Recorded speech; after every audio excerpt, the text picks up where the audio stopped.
Good evening, everyone. Welcome to the Immigration Talk Show brought to you by Sakshi TV. My name is Ranjit. We are here today with the attorney Prashanthi Reddy to discuss the latest updates on immigration, including the latest Department of Labor and USCIS new regulations, frequently asked questions, and we'll have a Q&A. You can call the numbers displayed on the screen and ask any question related to immigration, and our attorney will be glad to answer. I will start taking calls in 10 to 15 minutes. Before starting the show, I would like to repeat the disclaimer. Please note this show does not provide any legal advice. It is general in nature and it is only for informational purposes. Sakshi TV news and agents are not responsible in any way for your actions. Use of this information at your own risk. Hi Prashanthi Garu, how are you doing?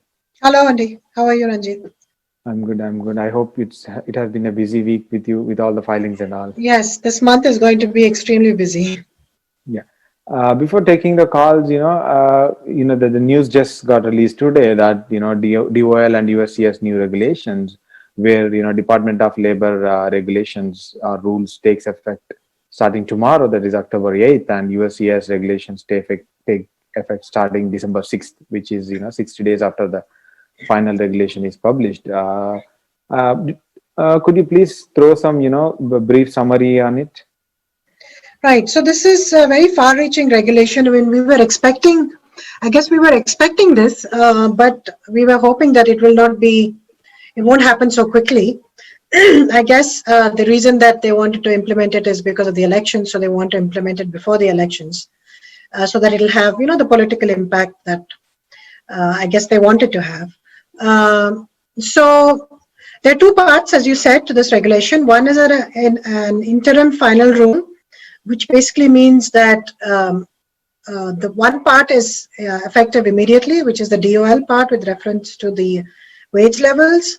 And the other part, which is the specialty occupation part, is going through the usual publication and comment period. So that will be effective after 60 days. And then after that, it'll still be open for comments for 30 days. So the first part, which is the DOL regulation, we should talk about that first, because that's immediately effective. And this is also something we were expecting because it was in the list of regulations to be published even before.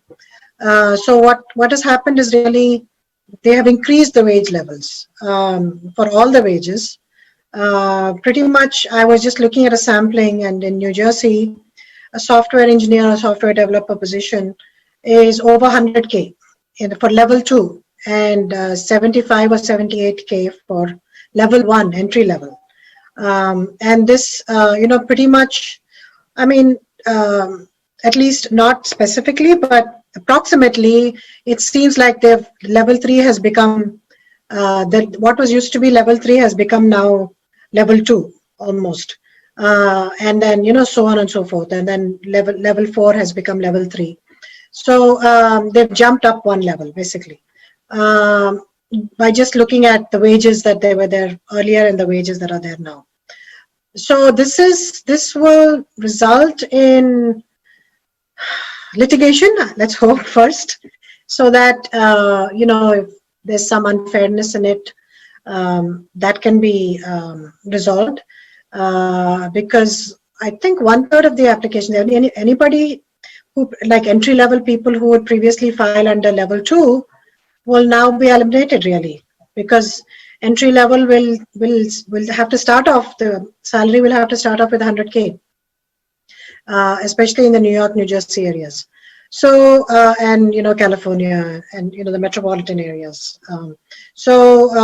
This is going to eliminate 1/3 of the H1s immediately, unless they increase the wages, which means either lower profitability for the employers, for the small businesses that will be affected. It will only be small businesses that are affected. Simply because, the big firms anyway, their wage scales are more, and it's the small businesses that can't afford to pay, the higher salaries. So I'm thinking, and the MNCs also will be affected. But I'm more concerned about the small businesses. So because they have a very low margin of profit. So that'll eat into their profit, and they will either decide not to be in that business model anymore, so not to do consulting, if it's a consulting company, which means immediately several hundreds of thousands of people will be laid off, right, if they close their company. Or they'll slash their profits and try to continue, and then slowly move to maybe, a different model. So let's hope that there is litigation, and I believe that some, litigation is already being looked into because they were expecting this. So let's see what happens. This is something to be concerned about because it's effective immediately. Now, the second part, which is the specialty occupation part, in that part, they've really tried to reinstate through regulation everything that they were doing previously through practice, through policy memos.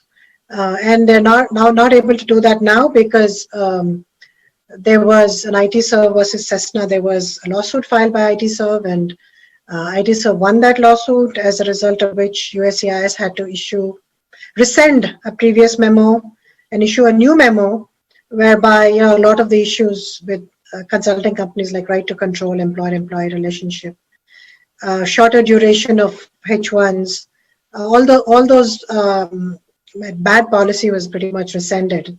They were forced to rescind it because of the court order. Now it looks like via this regulation, they are trying to bring it back. So they're basically saying that if you're working at a third-party site, then you can get a H1 approval only for 1 year. They're saying that, and which they were doing in practice previously. Now they're just putting it in writing. The other thing they're saying is specialty occupation. So, for example, if your position requires a bachelor's degree in computer science, engineering, a few different fields, then they're saying it's not a specific specialty requirement, so it's not a specialty occupation. So, as per they're looking at the Occupational Outlook Handbook, which is available online, which is a publication of the Labor Department, and they're saying in that Occupational Outlook Handbook, if the requirement is not specific, which means just one major, if it's not just computer science, then any IT position will not qualify for a specialty occupation, and therefore will not qualify for a H1. And so they were already interpreting it that way, but I think now if they put a regulation in place, they will be more strict in interpreting it, and there'll be a lot more RFEs, etc., etc. So this is not good news at all. The only piece of good news about this is hopefully there will be litigation, number one. But remember, with specialty occupation, it's difficult to litigate because it's not very clear in the statute as to what is specialty occupation, whether, so it's an interpretation of the law. So the judge will have to disagree with that. And everybody agrees that, filing a lawsuit with reference to specialty occupation is always difficult. So let's see what happens. Also, it is not, will not be implemented, cannot be implemented until December. And we all know there's elections before that. A new government can be formed. And if that happens, and if the new government is more pro-immigration, pro-H1s, then, or at least fair, with reference to immigration, then maybe this will be rescinded. So it's too soon to tell. Definitely bad news, but we shouldn't lose all hope because two things. One is litigation might happen, and the second is, the government might change and maybe the regulations will be rescinded. Let's see what happens. Not sure. We'll wait and watch and see. Yeah, true. Especially the concerning party is, as you said, the Department of Labor rule or regulation where, it's going to take effect starting tomorrow. So a lot of people now have confusion. So what happens? Is it going to impact the ones already working on H1B, or is it only going to be the new filings of LCA or PWD? So if you have not filed the LCA, if you've already filed it, or, before it gets implemented, if you file the LCA, then there's no problem, but they've given us so little time that it's, impossible to file all the cases that you have within that period of time. So it'll, unless you file the LCA before it takes effect, it will affect you. So the case is already pending, like, someone has an H1B already, which is let's say expiring in next 2 years, so they don't have to worry, right? Correct, correct. Unless they file an amendment, then they'll have to worry So because yeah, you'll so have to file new a new file. LCA. Okay, then new Any new LCA LCA file. that requires to be filed. Then. And I also heard that it's also going to affect the PWDs, Yeah, so the prevailing wage, we only take a prevailing wage for green cards. We don't usually do it for H1s. Yeah. So any any application that requires a prevailing wage, and the labor cert is one of them, that will be affected because again the prevailing wages. I mean that might not be affected as much because already already they are giving prevailing wages of level 3 for most cases that we file. So I'm hoping at least they will give level 2 now because it's pretty much the same wage. I hope they don't continue to give level 3 and then it's 150,000 or something for the perm. So let's see how so basically the prevailing wage is decided by the labor department when you file a prevailing wage. You put in your job requirements, you put in your job title, you put in your duties, and then they will tell you that okay, they will choose the levels for you. You don't get to choose. So I'm hoping that they will choose level 2 because in the past they would always choose level 3. But if they choose level 3, then it's going to go up significantly. So let's see what happens. So which means that getting a green card will be more difficult because there's a question of ability to pay. So when you're filing the I-140, which is the second step, the employer has to show that he's either paying the prevailing wage already or he has the ability to pay the prevailing wage. So if he's paying already, it's fine, which is unlikely because, usually there's a discrepancy between the W-2 and the prevailing wage. Prevailing wage is always higher.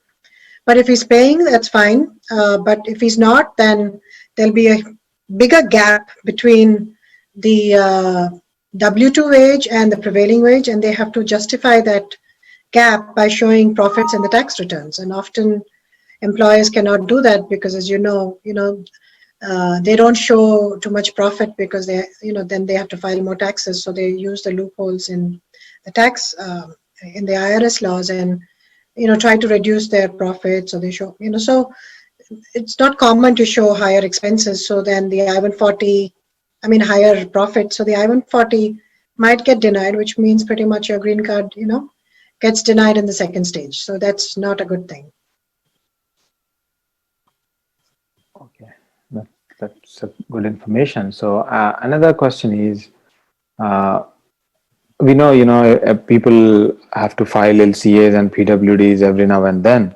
And if this is going to affect starting tomorrow, is DOL going to update the website, that FLC data center or something, to reflect the new wages, or how is it going? Yes, they've already done that. So they've said that as of tomorrow, they've already done it. So they've given a link to it, and they've said that if you file if you file today, then you can use the old wages. But if you file tomorrow, then you have to use the new wages. And that's why I was able to look and see what the prevailing wages will be from tomorrow for the New Jersey, New York area, and they have increased significantly. Oh, good. Okay. Okay, we can discuss more, as things progress on this topic. But meanwhile, the other burning issue now is again, downgrades, I-140s, 485s, and all. A lot of people have a question is about I-944, which is a public charge form. There are instances where some people say it's not necessary if you are filing it before October 12th. Some say it's mandatory even if it's not, if you don't have to send it after October 13th or whatever. Could you please explain about it? So is it necessary, or is it optional before October 12th, or how it works? Because I was reading a tweet from an attorney where she was saying that they got the petition back because they have not attached I-944, even though it's effective October 13th. So yeah, so it's there. If you go to the USCIS website, there is instructions on filing and what to do. But basically, it's a little confusing for people who maybe don't practice law because their language is a little confusing. So basically, the language says that Before October 13, if you don't send the 944 and supporting documents, then we will send you an RFE. But after October 13, if you don't send 944 and supporting documents, we will reject the case. That's what it says. So it leaves it to interpretation if for someone who is not reading it correctly. So that means if you don't send one bank statement, are they going to send the entire case back? So that, a lot of clients were calling today to find out, make sure that that's not the case. And that isn't the case. Again, I'm not answering your question, but I'm just answering another question first, and then we will get to your question. That isn't the case because there was a lot of panic today in my office as well, people calling. So that is not the case. The case, what they're saying is, you shouldn't take that language literally. What they're saying is if you don't submit the basic 944 form and the basic supporting documents, so at least something, credit score, something, at least one or two documents. I think mainly if you don't submit the 944 form, they will send it back after October 13th. If you don't submit the 944 form or the entire package before October 13th, then they will not reject the package and send the entire 485 and everything back, but they will send you an RFE. So that's how we have to interpret it. Right. So basically, there is some confusion on that, and I must tell you, there's confusion on the entire I-944 form, but because the instructions are not clear, but we have to get through this, and to file the 485 at this point. I'm just hoping that there'll be another injunction that can help us, but I think it's a little too late because as of now we do have to send out our cases by October 31st, unless the new November visa bulletin shows availability in November as well. But we will not know that until maybe October 15th or 20th. So as of now, we have to prepare everything as if we are sending out on the 31st. So there's no room for error or guesswork. So pretty much we are sending out the 944 application with all the required documents. Okay. The other question about 944, a lot of people were asking is, so is 944 for every applicant on the file? Like, let's say if husband and wife and also two kids are filing, so do you have to fill it for each and everyone? Yes, unless you fall under one of the exceptions, and they're very limited exceptions like asylees, VAWA cases, violence against women cases. Unless you fall under one of the exceptions that is mentioned, you have to fill it for each and every person, whether it's a minor or an adult. So if you have a family of 4 filing, like husband, wife, and 2 children, you'll have to send out 4 944 applications with each 485 application. So how about a kid who is an US citizen? So are they still be included in a child who is a US citizen will not have a 485 because he doesn't require one. He's a citizen. So in that instance, if there's one child who's a US citizen, one child who is not, then you will file 3 cases, right? Husband, wife, and then the child. So what information for kids to be included, especially, kids and spouses may not have credit reports, they may not have any assets or bank balances, or, they may not have a lot of other things. So are those fields or whatever the documents to be left empty? So rule of thumb, don't leave anything empty. Either say none or say not applicable, but do not leave it empty, because we've seen instances where 485s have been returned because a column is left empty, and that's, they shouldn't be doing that if it's not applicable. But unfortunately, if they do it, there's nothing you can do, because if the case comes back in December, for example, or in November, and the visa bulletin is no longer current, that person has lost his opportunity to, file the green card. So don't leave any column empty. But just to stress on the basic information needed for a 944, the first thing is they look at the household income. So if the household income is 125 percentile of the over the poverty guidelines, for example, approximately, it's not much for a family of 4, maybe 25,000. If that's the case, if it's above, then we really don't have to worry about the case getting denied, but you do have to send supporting documents. because they want it to be above the 250 percentile. So, and most cases are, especially employment-based cases, and for the technology people, because they, definitely get paid more than that. So they might just, I mean, most of them, 99.99% will just qualify based on their income. But for whatever reason, USCIS wants to see for the 944 other public charge documentation. They want to see this credit report, they want to see health insurance, and they want to make then a decision based on all that. So if you just say that they're already meeting it, we don't have to submit any additional documents, that I don't think that's going to work. So what we are doing in our office is pretty much, submitting everything, and also including, there is one part 9 of the 944, which talks about the assets and the liabilities. And it's almost like filling out a mortgage application.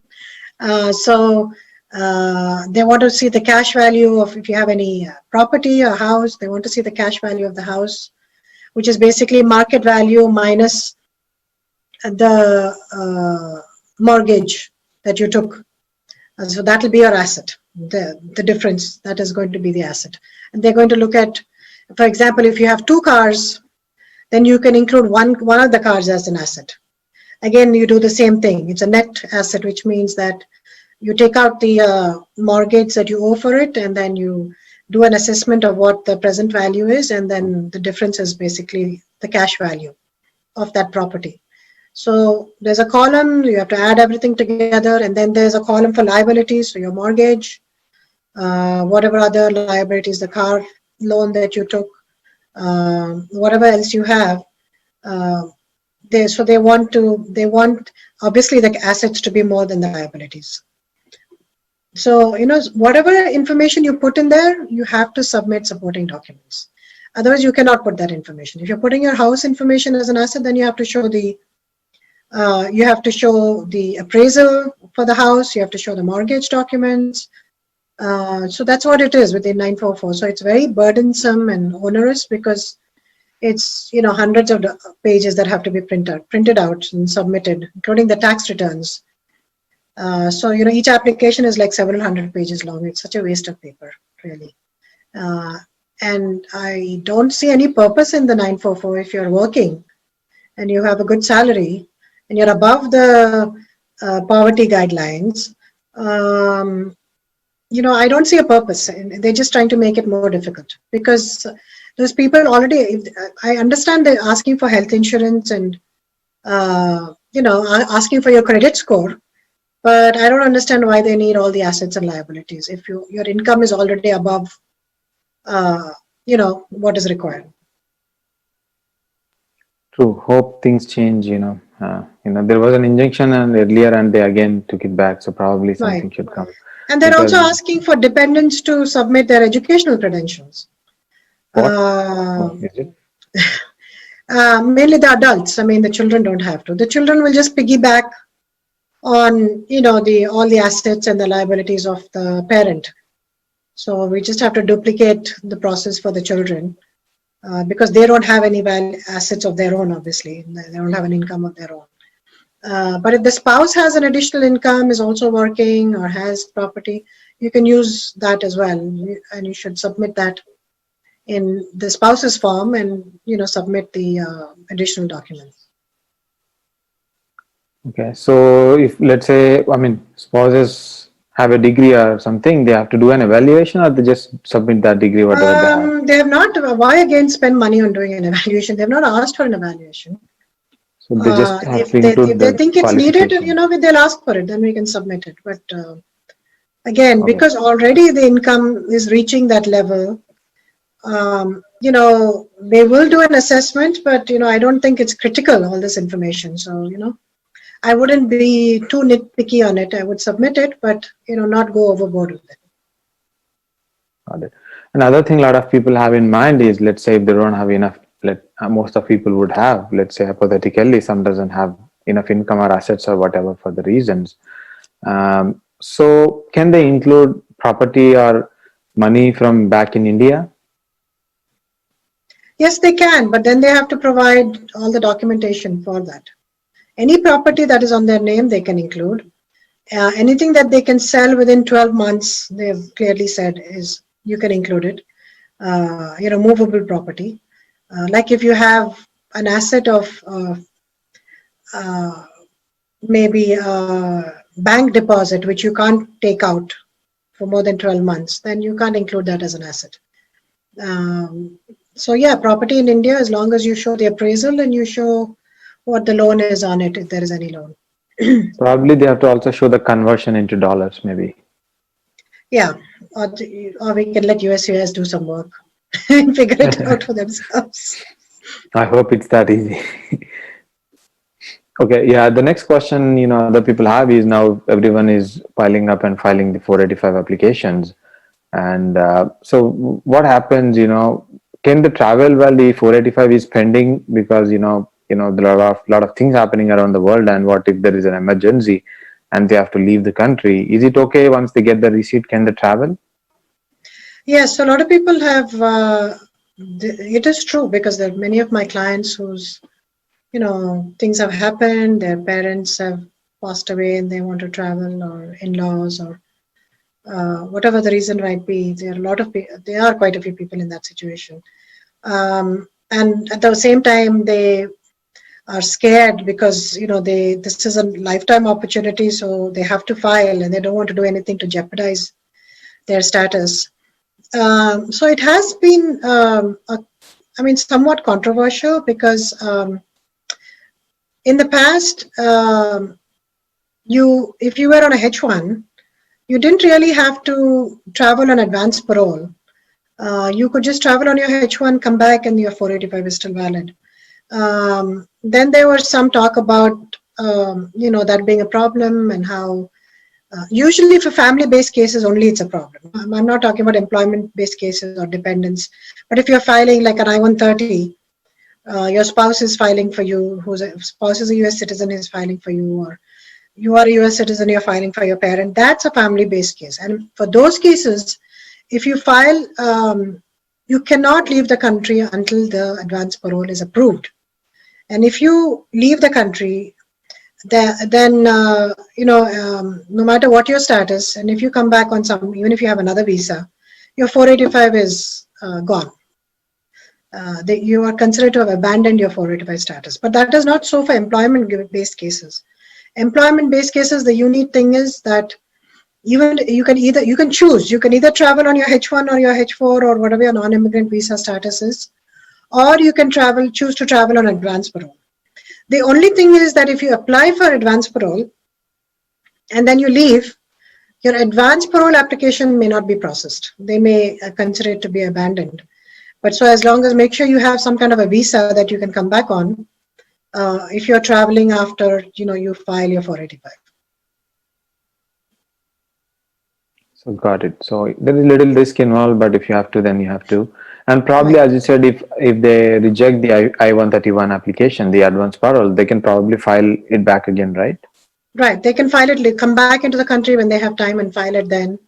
Because there's also biometrics required. So if they're out of the country, they won't be able to take those biometrics. So yeah, there's complications for the I-131. But as I said, if they have other ways to return, if they have a valid visa on their non-immigrant status, then they can return using that. So other thing, a lot of people are telling is now, if let's say the kids under 21 who are on F1 and filing an I-485 for them, F1 has a different intent of visa, which is non-immigrant, unlike H1B, which is a dual intent. So how does that scenario work? Can they file, what happens to F1, what happens to 485? Well, for children who are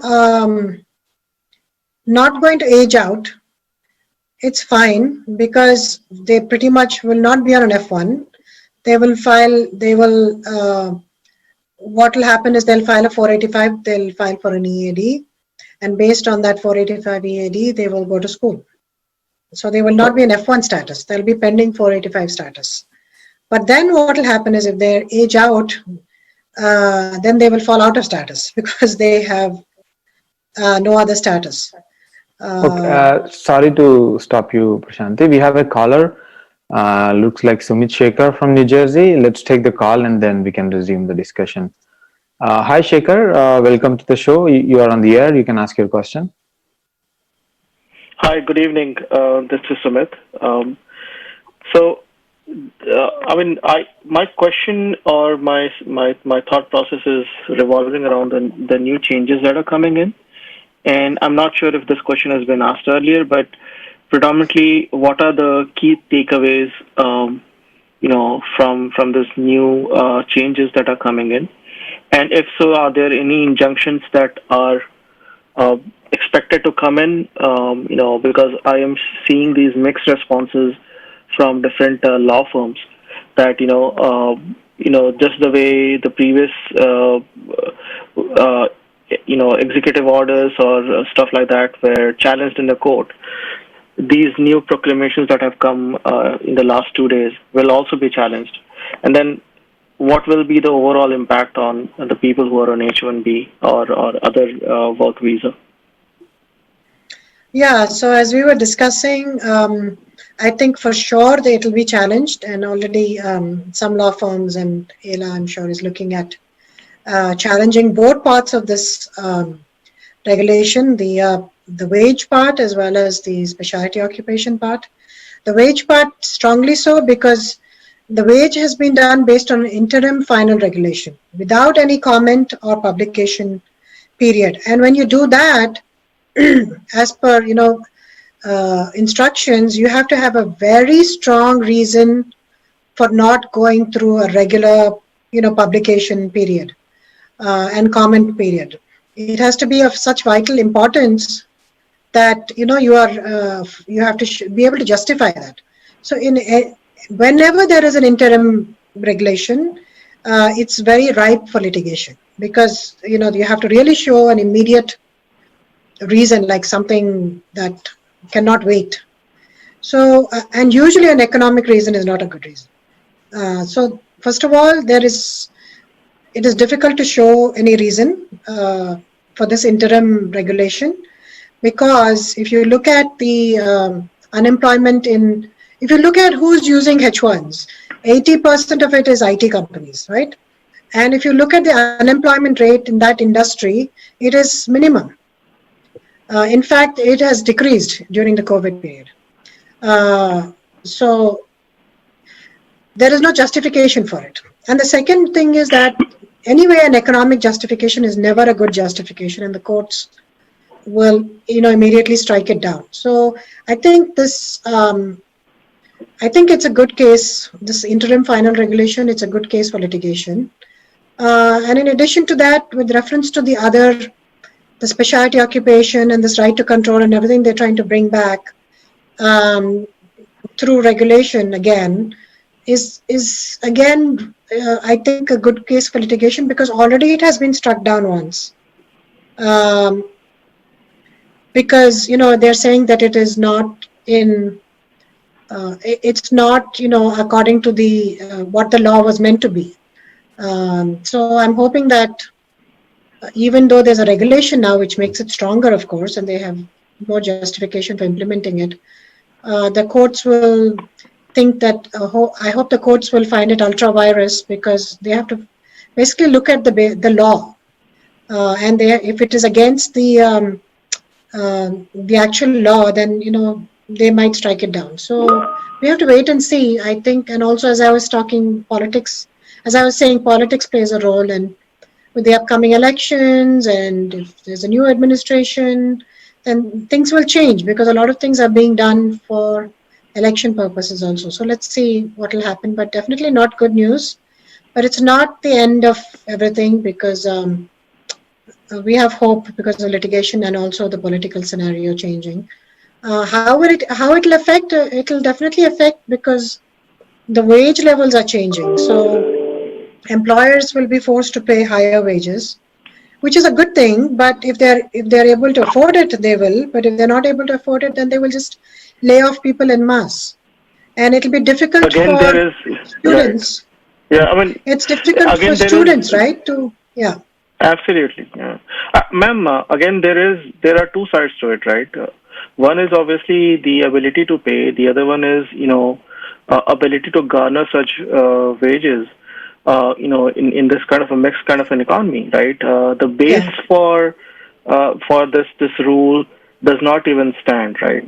Not sure if the people who right. are in the policy making and strategy on the USCIS, DHS side are actually really looking at the data that they have in front of them.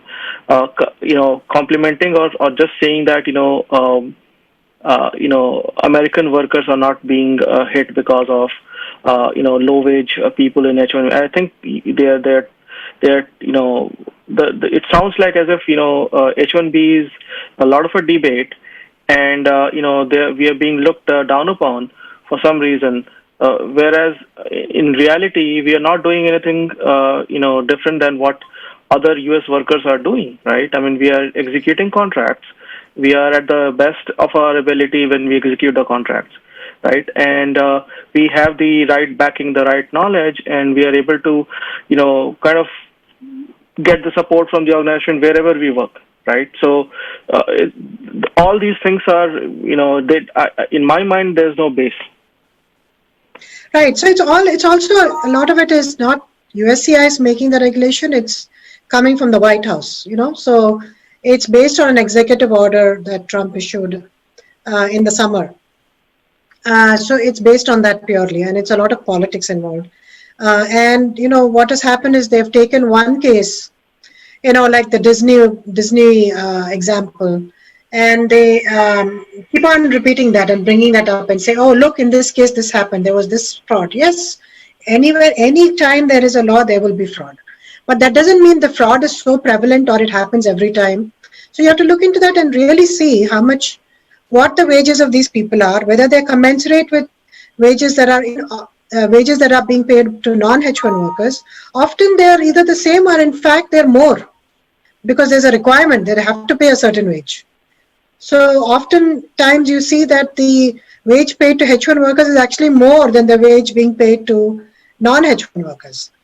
So, and then which brings about a disparity, and again is against labor laws. Either way is not good. So I think a few bad apples in a few cases being highlighted, and then they keep on saying there's so much fraud and the wages are so low. That is not the reality. And also, I mean, what's going to happen? The other effect is that all these jobs finally are going to go out of the country. And other countries like India and Mexico and European countries will benefit from it, and they're already benefiting from it. But what happens to the U.S. economy then? Don't we care about the U.S. economy? Don't we care about the tax revenues that these well-to-do immigrants generate, and the businesses that they are opening? And if you look at the CEOs of all the top companies, you'll see they're all first generation South Asians who have come on H1 themselves, including Elon Musk. So so that rhetoric is lost. It's all politics, and short-sightedness, and so it's not based on facts. So now the final. There's nobody in this world who can kind of predict what's going to happen in future.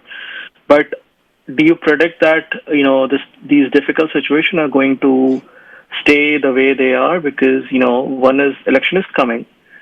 We don't know who's gonna take the center stage. But even given that there are people who are pro and against immigration on both sides of the house, right? So where do you think from a H1B or work visa people, where do you think we are in an overall picture? Are our rights being violated, or are they taking very difficult measures? What are your thought process overall, Madam Reddy? Right. So so the problem with what happens is, when there's a regulation that is put in place, it takes time. Even if there's a new administration, And even if they want to make changes, it takes time for those changes to happen. They don't happen overnight. So I'm very concerned about, a regulation becoming final. And if the court doesn't strike it down, I think it's going to stay for a while because the new administration has so many other priorities. It's not just one thing. So by the time they get to it, or by the time they, decide to rescind it, again publication, again comment period, it's going to take a while. So I'm hoping we don't have to go through that, and I'm hoping that it'll be nipped in the bud, by the courts. That's the best scenario that we have. So let's see what happens. So in this period, would you have any guidance for people who are on work visa? That would be my final question. I'm so sorry. No, it's okay. But if you're already on a H1 and if you're already working, as long as you don't file an amendment or you don't have to file an extension, you're not affected. But if you do have to file an extension or amendment, then you'll have to pay the higher of the salary. So you'll have to talk to your employer and see if, what your salary is versus, what your hourly rate is versus what the salary is and if it's making sense. And that's going to decide everything really. I mean, for green cards, we don't have maybe think about it right now because, unless, of course, your H1 6 years is expiring, then you're forced to file the green card. But at least we have a little bit more time. A H1, you will have to file it immediately, and it's something that will affect you immediately, I think. So I think we'll have to wait and watch, and you'll have to have a discussion with your employer before, see when your extension is due, or before you decide to change jobs. You have to rethink that right now.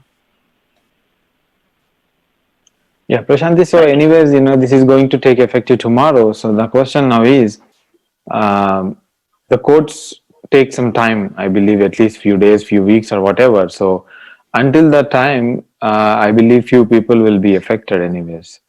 So yes, that's inevitable. Whoever is filing now and has to file now because either they're joining a new job and they can't join a new job unless the LC is filed, or if they're filing an extension and they can't wait to file an extension because the I-94 is expiring. So if you can wait, just wait. I think you shouldn't file now. Just wait if you have time for the extension, because we also have premium processing. So you don't have to file 6 months ahead of time. So that's one suggestion. If you don't need to file the extension now, wait and see what happens. If you don't need to, if you're making a decision to change your work site, change the client, and you're going outside the metropolitan statistical area and you need to file an amendment, try to see if you can stay in the same job, at least for now, especially if the salary is not conducive. Because rather than falling out of status, it's better to stay where you are. true. Or another way, Ranjit, is to change to H4 EAD, then there is no prevailing wage issue. Or to file a 485 in October, hopefully, and then there will not be any prevailing wage issue. People who are filing downgrades or 485s now probably would be kind of okay. If you have H1B for let's say an year or so, and then you're filing 485, by the time your H1B is expired, you would get an EAD, and I don't think you will fall under those restrictions of having paid the prevailing wage on the levels. So that's one thing. So yeah, let's see what's going to happen.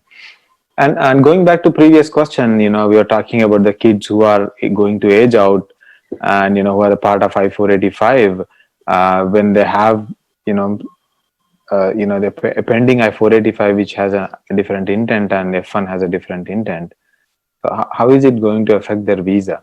Yeah, so if they're going to be aging out, I mean, if they're on F1, it's an issue. You cannot have both statuses. But if you're on a H4 dependent, then it's fine. You can maintain your H4 and maintain your 485 at the same time. You don't have to choose.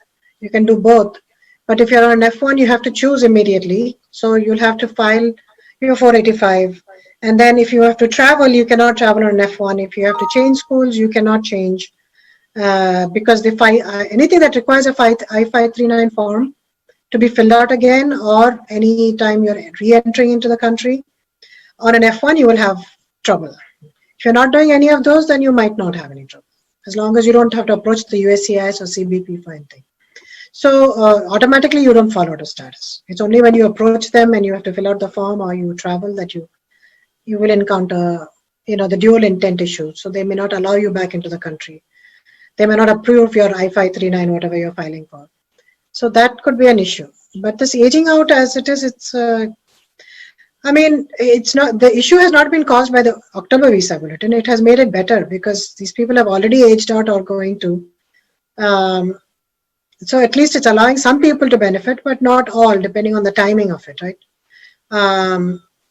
So, just with reference to aging out, if your dates are current as per the final action dates, in the visa bulletin, we have two tables, right? Final action and dates for filing. Final action is actually your visa number becoming current. So if that is happening, which is not happening now in October, then you will not age out. Your child will not age out because as soon as you file the 485, your child's age freezes automatically. But unfortunately, this October visa bulletin, a lot of people are filing based on dates of filing. So that's an artificial thing created by USCIS. Your dates are not actually current, but they're allowing you to file in advance. So when that happens, then, your children will age out, and filing the 485 does not freeze their age. Yeah, sorry to interrupt you, Prashanti. We have a caller, Sham Kishore from California. Let's take the call and then we can continue. Hi, Kishore, you are on the air. Please ask your question. Okay. Hello, Prashanti. How are you? Hello, Andy. Good, thanks. Yeah. I have a question. You already addressed this issue, but regarding the 944, do we need the entire credit report or just the score? And children, you say do we have to add the assets for both the parents? Because my wife is also working. She's working on H4 EAD, and I'm trying to downgrade to EB3 because my priority date is 2013 June. Yeah, so I-944 has to be filled out for each person. If your wife has separate assets and not joint assets, separate from you, then you have to include that in her 944 and submit those documents accordingly. Anything joint on both your names will be useful for both of you as well as your children. For the children, they don't have anything of their own, so their parents' assets have to be shown. So yeah, that's. You had another question? Other than that, you were saying something else. Okay, do we have to add both the parents' assets for the children? Because she don't have a social security number, so she don't have any credit of her own. Yeah, so for the children, you will have to have the total assets, which is both parents' assets and the total household income. Okay, Prashanti. Thank you, madam. You're welcome. Good luck. Yeah, so coming back to our previous question, so now we are talking about the kids who are going to age out, let's say in a year or two. Now anyways they are going to file a 485 and using the filing dates, and let's say if final action date becomes current, as you said, there anyways the age gets logged. But in such cases where it's not getting current and they have to move to another visa status, obviously they have to apply a F1 visa.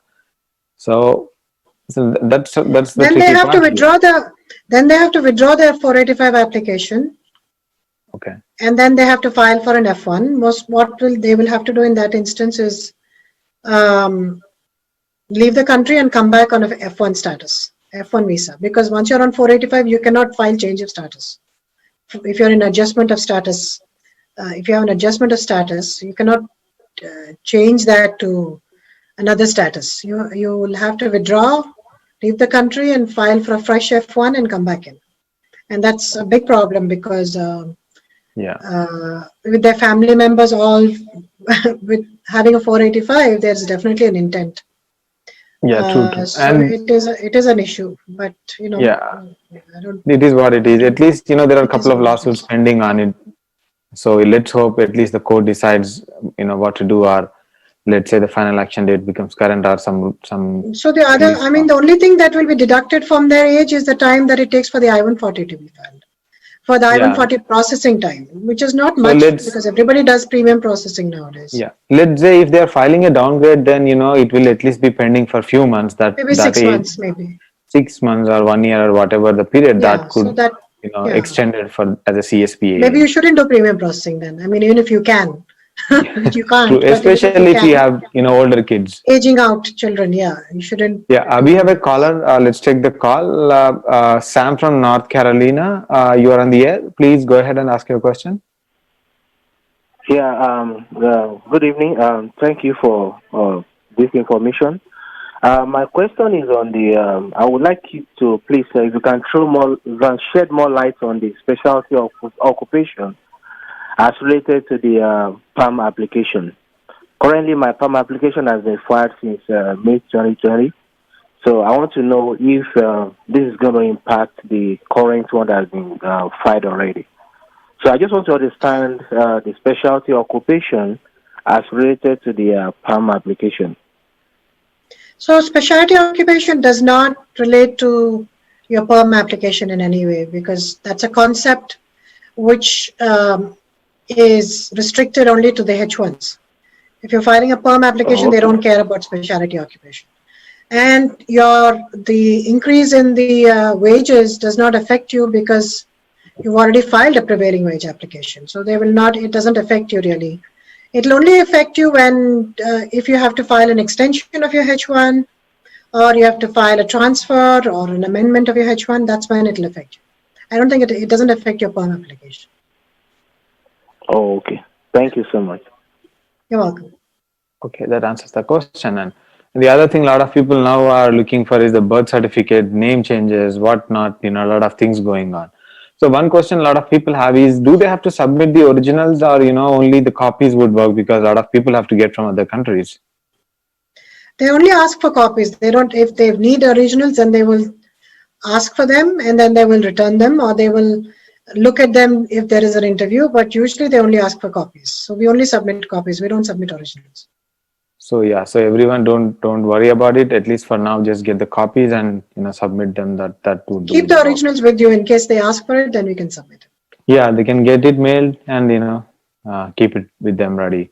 And the other question is, unlike the H4 EAD where you cannot work when the renewal is pending. So can you? I believe I-485 EAD, when it's pending, I mean not the initial one but the renewal. When the renewal is pending, you could work for 6 months. Am I right? Could you please explain about it? Not as far as I know. If you have a 485 EAD and the EAD has expired, you pretty much have to stop working. I mean, when renewal is in process, what I mean is. Yeah, but you don't have an EAD at that point unless the EAD has not expired. I mean, they wanted to make that change, and there was a lot of talk about making it, but I don't think they actually did.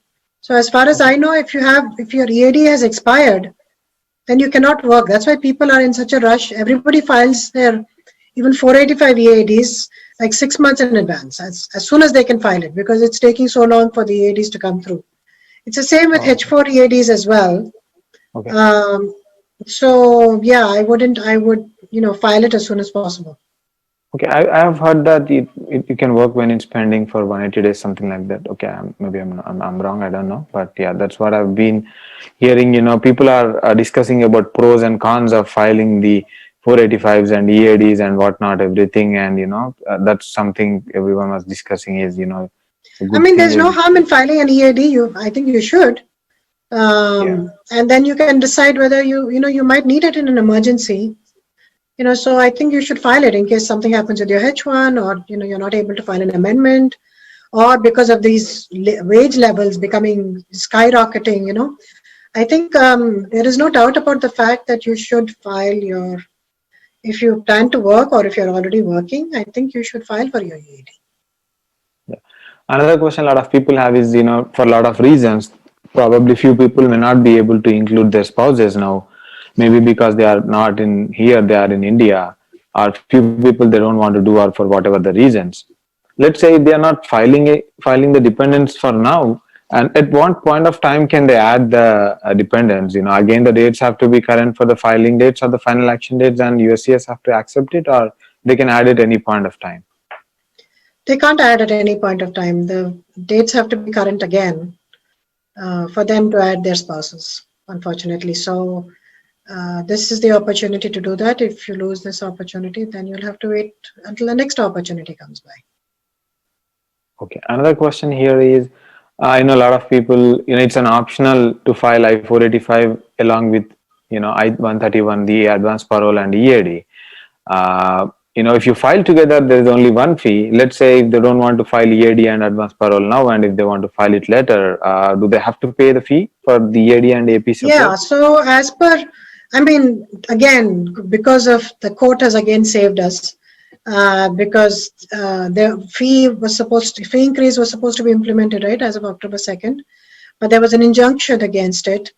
And as per that new law, there was a separate fee for every application. So you had, $588. So you had to pay like $1,000 more if you filed the EAD and I-131 advance parole. But now, since that new fee increase has not been implemented, as per the old law, there's only one fee. If you're filing with the 485, you don't have to pay anything extra for the EAD and advance parole. So you might as well file it because you're not paying anything extra. But if you choose not to and then you need to file it later, then yes, another $1,000, $500 odd for each application to file later. Plus the attorney fee, because the attorneys will again charge for it if you're not filing it with the initial application. Okay. Other question a lot of people have is there anything called self-filing? Because a lot of people are saying a lot of things, if let's say the old employer is not supporting in any way, can they file it themselves directly through an attorney, or, an employer and the information or signatures or whatever are needed from an employer? You cannot file a 485 without the 485J, which is the offer of permanent employment, which means that it is an employment-based green card. It's not a family-based green card. You don't have a family member supporting you or filing for you. Your employer is filing for you. So obviously there has to be an employer. So previously we would file the 485 with an employment letter, offer of employment. Now the 485J has taken the place of the employment letter. So yes, you need an employer. You need to sign off on the 485J. You need to work for that employer at some point. It cannot be, just an offer of employment without you actually working for that employer, because then you won't get a green card. Got it. So I think we reached towards the end of the show. Again, if anyone has, any consultation needed, private consultation, or, any help with 485 filing or anything, please reach Attorney Prashanthi Garu for private consultations at 212-354-1010 or prashanthi@reddyesq.com. Again, thanks Prashanthi Garu. Thanks for your time. Thanks for all the calls and watching the show. It was a great session with interesting topics. Please call in every Wednesday at 6 p.m. EST to watch the Immigration Talk Show. Again, it's every Wednesday, 6 p.m. EST on Sakshi TV. This is Ranjit signing off. Thanks, Prashanthi Garu. Have a good day.